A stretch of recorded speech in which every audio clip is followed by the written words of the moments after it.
I'm Mercedes Stevenson, and this is the West Block, politics, perspectives, and players. Tech leaders from around the world are in Toronto this week for the 5th annual Collision Tech Conference, the fastest growing conference for the industry in North America. On the agenda this week, integrating artificial intelligence in business, where to start and what to expect.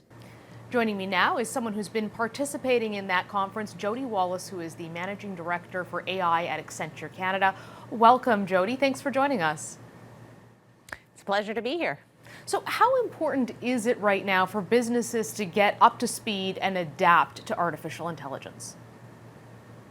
Yeah, I think it's critically important. I think right now businesses are doing a lot of experimentation. They're starting to use AI in some of the functional areas.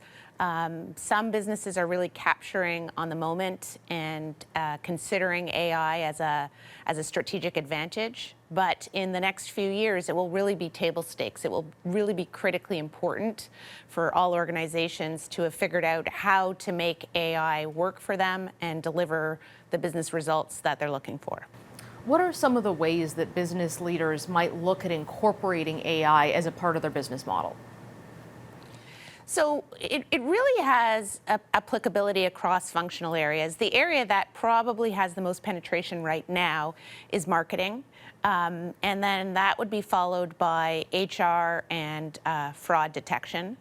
But in any area of the business, there's 4 different ways that AI can deliver value. The first is in terms of just customer engagement and employee engagement. So using natural language processing to engage differently with customers, as I said, or employees, and to deliver personalized service.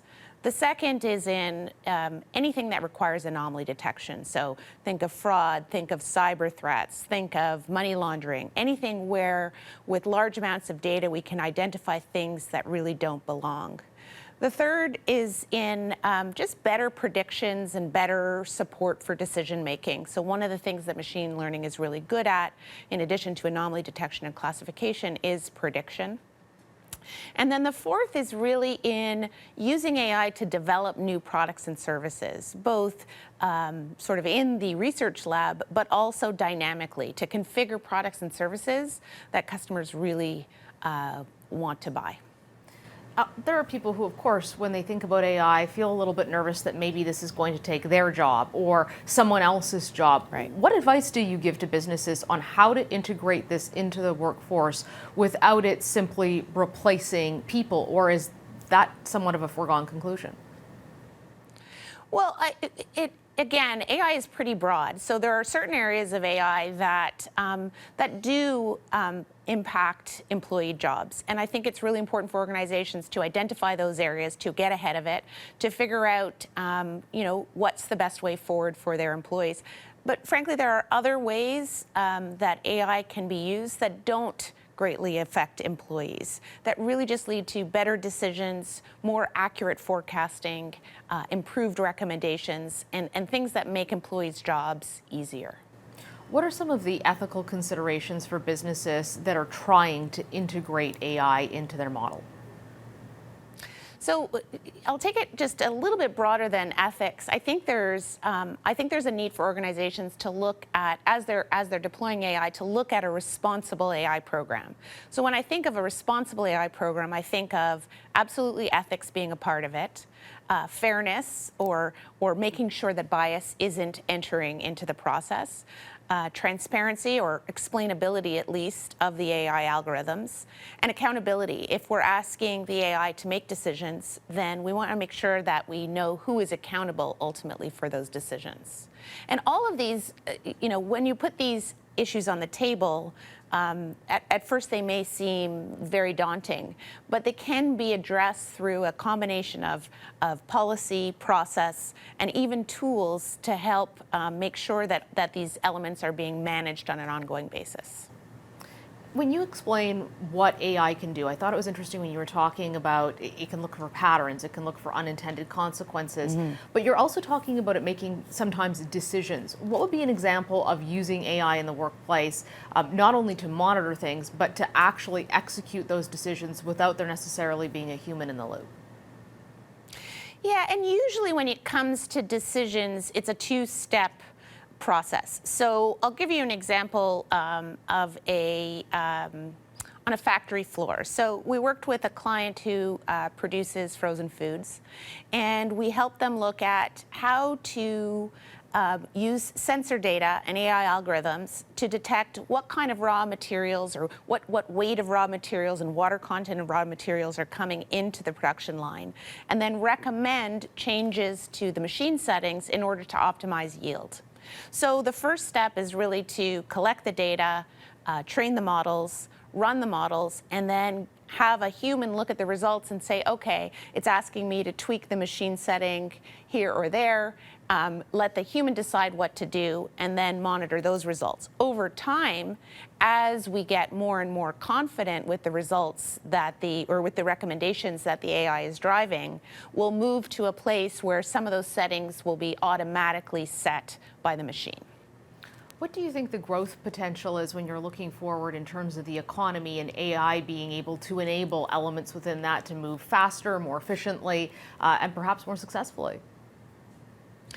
Well, I mean, there's a lot of economic data out there about the potential size of the AI market. I mean, one study that we were involved in said it will be $4.3 trillion, the AI market broadly, by 2025. So, I guess it's pretty hard to pinpoint the exact growth numbers, but it does have tremendous potential.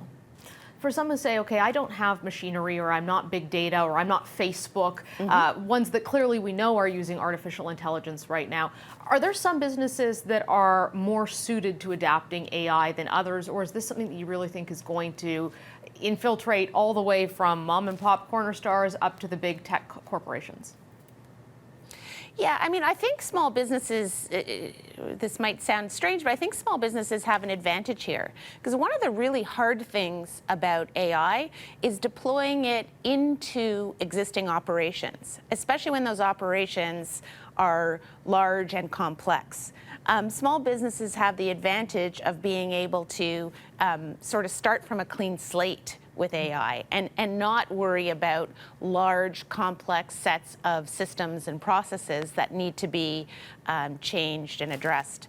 I was with the Chief Technology Officer of Etsy the other day, and we were talking about Etsy's use of AI. So they're using AI and natural language processing specifically to help understand what products are available across the vast array of merchants that they have, very small merchants, and then to make recommendations or at least improve searching for customers. And you could see over time how the merchants who are on the Etsy platform can start to take advantage of that capability.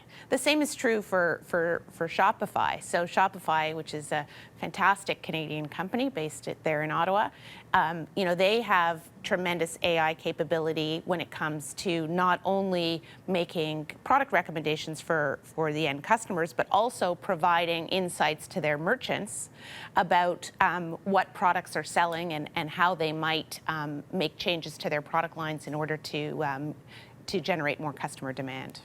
One of the things we've talked about before on the West Block is AI and regulating it. Governments doing enough to regulate it. Are they involved? Is this best done by each national government, or do you need some kind of a larger international agreement? Where do you think we're at in terms of that AI regulation? Are there still big gaps that need to be filled there? Yeah, I mean, I think like any regulation, it evolves over time, right? One of the things that I find quite encouraging is I've seen a lot of job postings by regulators who are looking to hire AI experts onto their teams. I find that extremely encouraging because it means they're truly trying to understand how does AI work in their domain, and how can we most effectively work with our members or the companies that we regulate in order to make sure that we have things under control, we're able to monitor the results. So I think that's really important. There's a lot of collaboration between governments. I don't think we need or are heading towards sort of broad international regimes around this, but there's a lot of collaboration between countries talking about how best to regulate and at the same time continue to promote economic development and not stifle the innovation that's happening, particularly in this space. Certainly interesting times ahead on this file. Jodie Wallis, thank you so much for joining us. It was a pleasure. Thank you, Mercedes.